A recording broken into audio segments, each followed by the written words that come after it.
Desa Wonokerso, sebuah desa kecil yang dikelilingi hutan lebat dan sungai berkelok, terkenal dengan cerita-cerita mistis yang mewarnai kehidupan warganya. Salah satu cerita paling menyeramkan berasal dari keluarga Sastro, keturunan tua yang dipercaya menyimpan peninggalan pusaka gaib, cincin bertuah 1000 penunggu.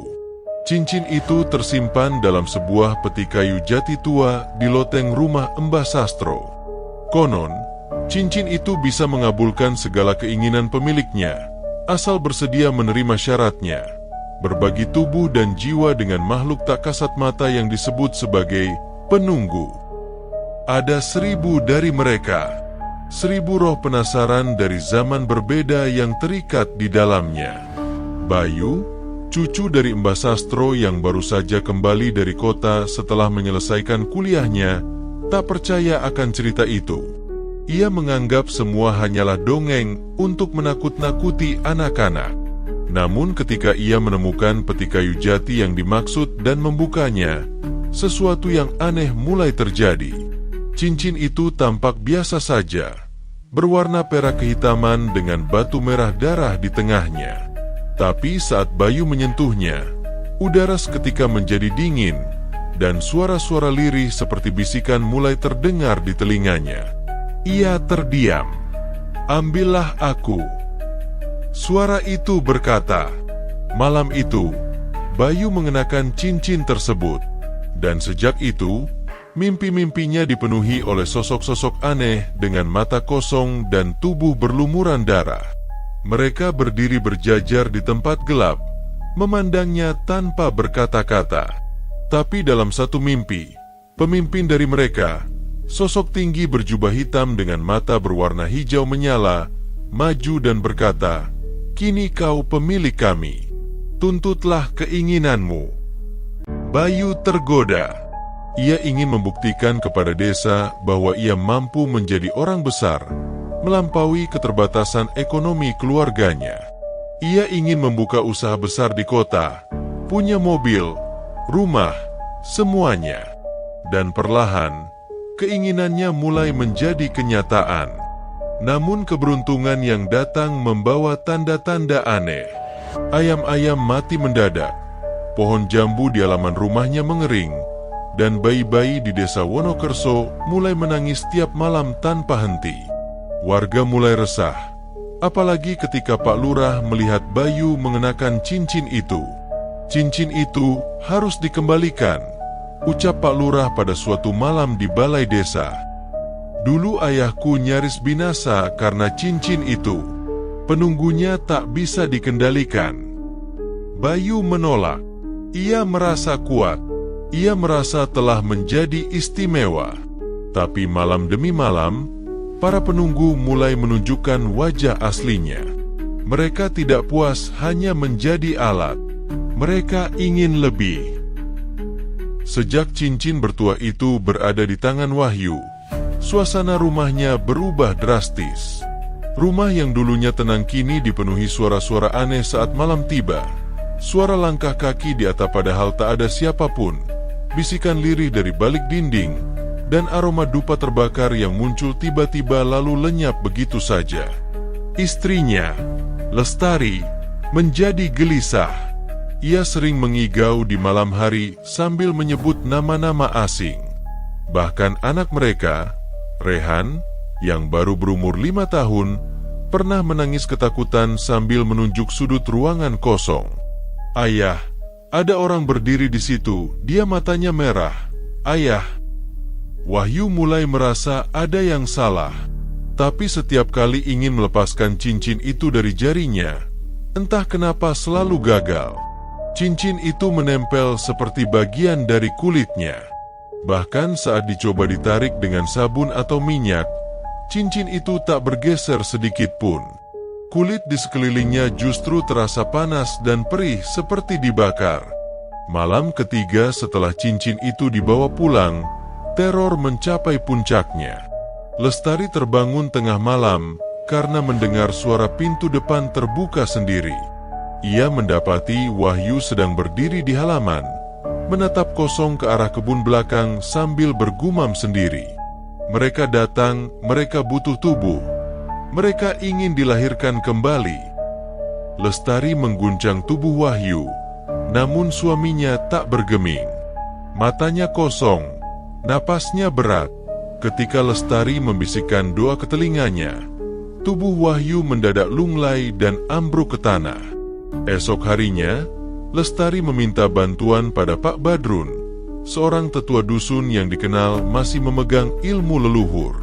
Pak Badrun datang ke rumah dan langsung merasakan hawa tidak wajar. Ia menatap cincin di jari Wahyu dan wajahnya langsung berubah pucat. Ini bukan sembarang cincin. Ini cincin pemanggil. Dalam ilmu kuno, cincin ini disebut pusar jagat.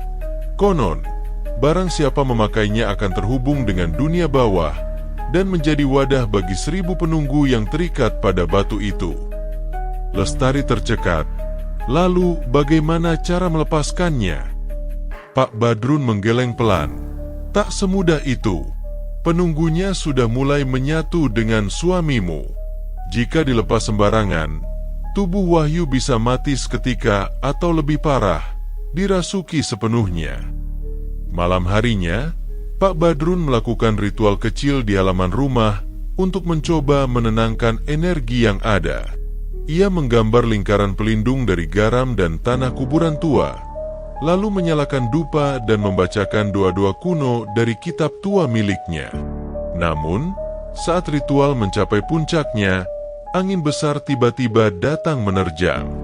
Api lilin padam, dan asap dupa berubah menjadi wajah-wajah mengerikan. Mata merah, mulut sobek, dan wajah gosong seperti habis terbakar. Kembalikan cincin itu, atau kami akan mengambilnya dengan darah. Teriakan gaib itu menggema dari segala penjuru rumah. Tanah bergetar dan pohon di depan rumah roboh seketika. Pak Badrun terlempar ke belakang, pingsan. Lestari berteriak histeris dan memeluk Rehan yang ketakutan. Wahyu, yang selama ini tak sadarkan diri, tiba-tiba membuka matanya. Namun bukan mata normal. Bola matanya kini hitam legam, tanpa putih sama sekali. Ia berjalan perlahan menuju kamar, mengambil parang di bawah tempat tidur, dan menuju keluar rumah sambil menggumam. Tubuhku sudah cukup kuat, mereka bisa masuk sekarang. Pak Badrun siuman beberapa saat kemudian dan berteriak, "Jangan biarkan dia keluar rumah. Dia sudah dipilih jadi pintu masuk mereka." Namun terlambat. Wahyu sudah berdiri di tengah jalan, menatap arah makam tua yang terletak di belakang rumahnya, tempat ia menemukan cincin itu. Di sana, samar-samar tampak bayangan-bayangan hitam bermunculan satu persatu dari balik nisan. Mereka bukan manusia. Mereka tinggi, kurus, dan tak memiliki wajah. Hanya rongga hitam di tempat mata dan mulut. Mereka mengelilingi Wahyu dan mulai mengangkat tangannya ke langit. Langit berubah merah. Angin memutar seperti pusaran. Suara teriakan ribuan jiwa menggema dari tanah, seolah ada sesuatu yang akan bangkit dari dalam bumi. Pak Badrun segera membuat lingkaran pelindung dari daun kelor dan darah ayam hitam. Ia membawa Lestari dan Rehan masuk ke dalamnya. Tapi Wahyu tetap di luar, berdiri di tengah lingkaran makhluk-makhluk hitam itu. Dengan suara berat yang bukan miliknya, Wahyu berkata, "Aku bukan Wahyu lagi. Aku adalah wadah bagi mereka. Aku adalah gerbang." Malam itu, desa Wonokerso tidak tidur. Suara lolongan, tangis bayi yang tak terlihat, dan teriakan dari arah pemakaman menghantui udara hingga fajar menyingsing. Namun ketika matahari terbit, semua sunyi, dan Wahyu menghilang. Sejak kejadian di balai desa, keadaan Wonokerso tak lagi sama. Mbah Wijin terbaring tak sadarkan diri di rumahnya. Tubuhnya dingin seperti batu, namun dadanya masih naik turun seolah napasnya ditahan oleh sesuatu dari alam lain. Bayu, meski sudah terbebas dari kerasukan, tetap dihantui rasa bersalah dan ketakutan. Cincin itu masih menempel di jarinya, tak bisa dilepas walau sudah dicoba dengan doa, air rendaman kembang, bahkan dengan api. Hari-hari berikutnya menjadi semakin aneh. Langit desa Wonokerso selalu tampak mendung meski cuaca di desa sekitar cerah. Warga sering melihat bayangan hitam melintas cepat di antara pohon-pohon jati. Anak-anak kecil mulai mengalami mimpi buruk yang sama, tentang sebuah gerbang batu besar di tengah hutan, dijaga makhluk-makhluk tak bermata dengan mulut menganga, seolah menanti sesuatu. Bayu akhirnya memutuskan untuk mengakhiri semuanya. Bersama Pak Lurah dan beberapa warga pemberani, mereka menyusun rencana mencari asal mula cincin bertuah itu. Dari catatan tua milik Mbah Sastro yang disimpan di rak rahasia, mereka menemukan peta menuju tempat yang disebut sebagai Pusar Jiwa. Lokasi kuno di tengah hutan lebat yang dipercaya sebagai tempat cincin itu pertama kali ditemukan ratusan tahun lalu oleh nenek moyang keluarga Sastro. Malam itu juga mereka berangkat, membawa sesajen, kitab tua, dan sebuah keris warisan yang katanya bisa melukai makhluk gaib. Perjalanan ke Pusar Jiwa memakan waktu 3 jam menyusuri hutan. Mereka tiba di tempat itu saat tengah malam, ketika bulan tertutup awan dan suara binatang hutan menghilang seketika.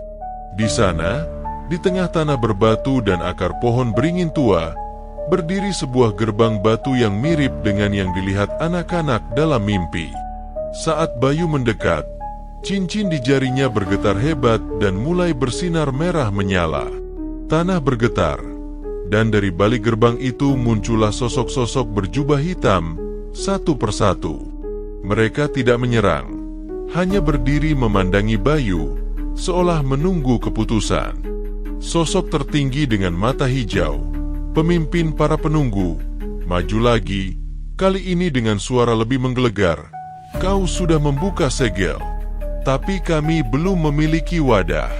Pilihannya hanya 2. Jadilah gerbang kami ke dunia, atau biarkan desa ini tenggelam dalam bayangan selamanya. Bayu menunduk, air matanya jatuh.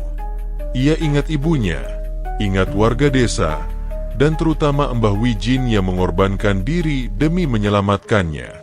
Dengan langkah mantap, ia mencabut keris dari sarungnya, lalu memotong jarinya yang mengenakan cincin tersebut.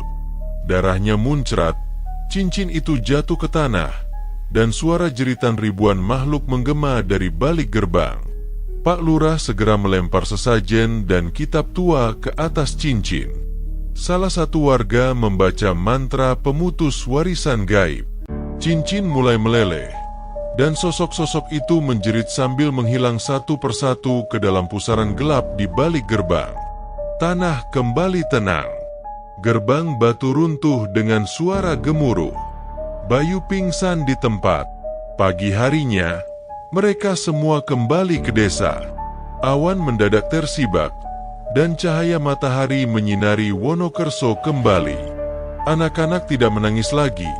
Suara-suara gaib lenyap, dan Mbah Wijin akhirnya membuka matanya perlahan. Namun, di akhir hari, saat semua merasa lega, seorang anak kecil bernama Dina yang bermain di ladang menemukan sesuatu yang bersinar setengah terkubur tanah. Sebuah cincin, perak kehitaman, dengan batu merah darah di tengahnya.